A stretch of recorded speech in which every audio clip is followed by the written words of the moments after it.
Welcome to Golden and Blue, everybody, home of the college football fan. And don't forget about the checklist. Hat check, sunglasses check, Pepsi check, notes check, sources check, and thick skin is a check. And don't forget to sing gear to represent your team and yourself in my background. Send it to P.O. Box 360, Liberty, South Carolina, 29657, and get yourself a shout out. On to the next video. In case you're wondering, these are the teams that we don't have represented for the mini helmets. As you can see, we actually have quite a few big brands that's not represented here at Golden Blue. I do know that Nevada and Cincinnati are on their way as far as mini helmet representation. So get your team represented here on Golden Blue. We're about to hit 13,000 subscribers. And you already know what time it is, so might as well sit down, brace yourself, and buckle up because you are entering the speculation zone. First off, I want to say thank you so much, Pac-12. You have made this offseason so far a pretty good offseason for Golden Blue. I don't know if y'all realize this or not, but in the offseason, if you're a college football YouTuber, your views and the interest of the college football fans goes down. But that hasn't happened for Golden Blue. In fact, our views have gone up, and special thanks and shout out goes to the Pac-12. This has been a soap opera from the Pac-12. First, we will start off with our favorite college football conspiracy theorist who just got some credibility because of some stuff that I'll say later on. I'm talking about MacGyver. Here's what he had to say about the Pac-12 situation. Hearing that the Pac-12 presidents have vehemently rejected 100% streaming proposal from Apple, no vote, just general consensus during a call-in, I'm told. GK, George Kliavkoff, is convinced ESPN has sabotaged their ability to get fair market using hit pieces.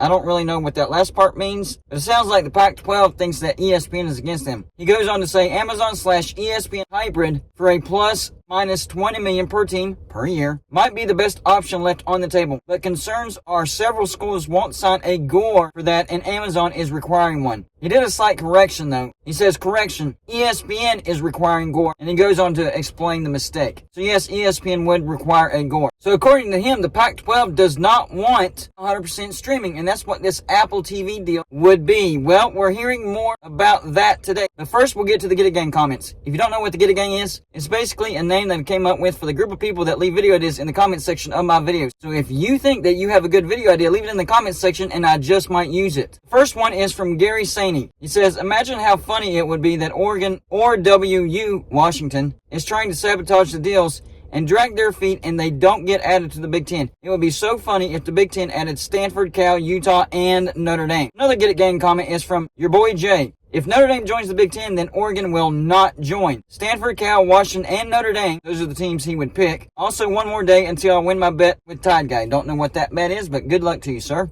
And finally, the last Get It Gang comment is from Salt of the Earth. It says, GIG alumni times 2, talking about the Get It Gang. The way I see it, if SDSU goes into the PAC and the PAC falls apart, then SDSU would be a Power 5 and can come to the Big 12 as a Power 5 school. That's a good point. They're not a Power 5 right now, but if they get accepted into the Pac-12, they would be labeled a Power 5 school, and the Big 12 could bring them in with a guarantee of at least $20 million. We'll get back to those comments here in a second, but the news that's developing today. First, let's talk about what Brett McMurphy is saying. Here's what he tweeted. Apple still has not made a formal offer to the Pac-12's media rights, but Ion Television has emerged as a potential Pac-12 partner. Sources told Action Network HQ, Ion is owned by EW Scripps Company, which has 61 local TV stations nationwide and launched Scripps Sports this year. So I looked up Ion Television, and here's what I came up with because I really wasn't that familiar with them. They operate from 6 a.m. to 2 a.m. Eastern Standard Time, and they have paid programming/religious programming for the 4 hours that they're not running their own content. They do have all the top 20 markets in the United States, and they cover 37 of the top 50 TV markets. They only missed 13. They cover 64.8% of the U.S. population, by far the most of any U.S. station ownership group. They have 44 owned and operated stations,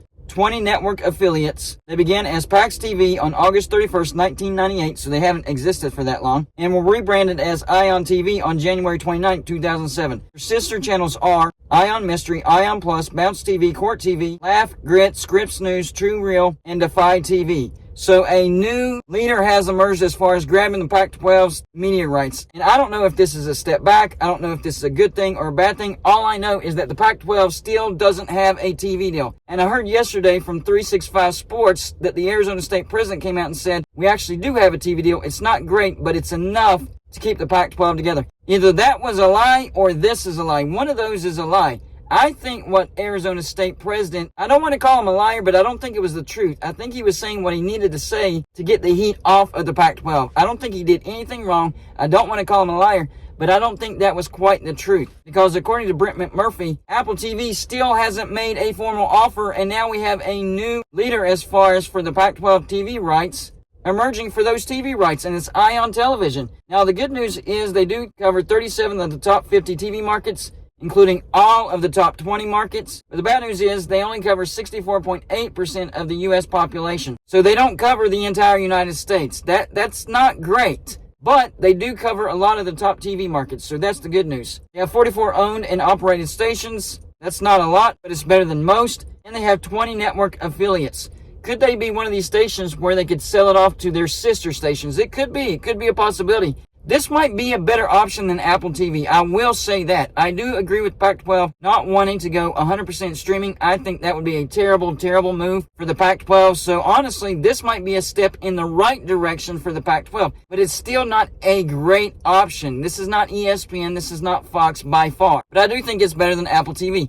If the Pac-12 decided to go 100% streaming, honestly, I would have went with YouTube TV. I think YouTube TV is way more popular than Apple TV. And honestly, the deal that I was hearing that was going to be proposed was $35 million per team per year. And I was like, Apple TV cannot be that stupid because their viewership would not validate those numbers. And it looks like that's the truth because Apple TV actually hasn't made a formal offer for the Pac-12, and now there's a new player in the game in ION Television. This is a crazy, winding story right here. So as of right now, the Pac-12 still don't have a TV deal, and every day that goes by, these teams get more nervous, and the likelihood of them making a decision that they otherwise wouldn't have made goes higher and higher and higher as far as teams potentially bolting for the Big 12. I want to go back to the comment of Gary Saney and your boy Jeff. Saney said, imagine how funny it would be that Oregon or Washington is trying to sabotage the deals and drag their feet and they don't get added to the Big Ten. It would be so funny if the Big Ten added Stanford, Cal, Utah, and Notre Dame. Then your boy Jay said, if Notre Dame joins the Big Ten, then Oregon will not join. He thinks it would be Stanford, Cal, Washington, and Notre Dame. So Oregon is the team that might be in the biggest trouble because a lot of people think that Oregon will not get added to the Big Ten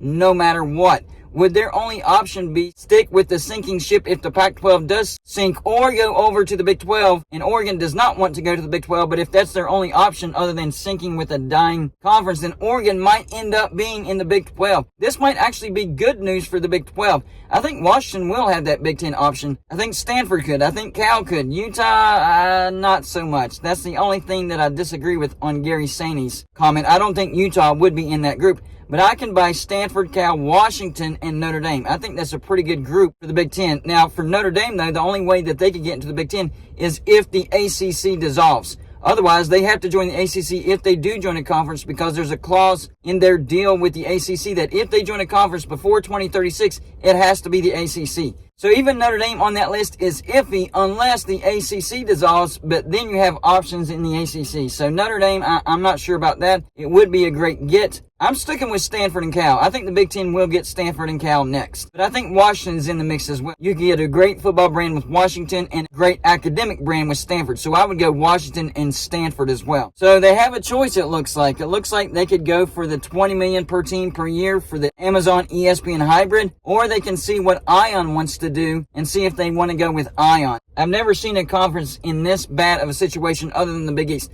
And we saw what happened to the Big East. So y'all let me know in the comments section. Number one, do you think they're going to take the deal between Amazon and ESPN and go for the $20 million per team per year if that deal is on the table? Or do you think they're still going to try to go 100% streaming? Although I'm hearing that all the presidents are not for that. And what do you think about this ION Television emerging as a potential buyer for the Pac-12 TV media rights? Do you think that could be a good deal for the Pac-12? I'm really not that familiar with ION Television, so I don't know. That's all I got for this show. Like and subscribe if you haven't already. And I'll see you on my next show.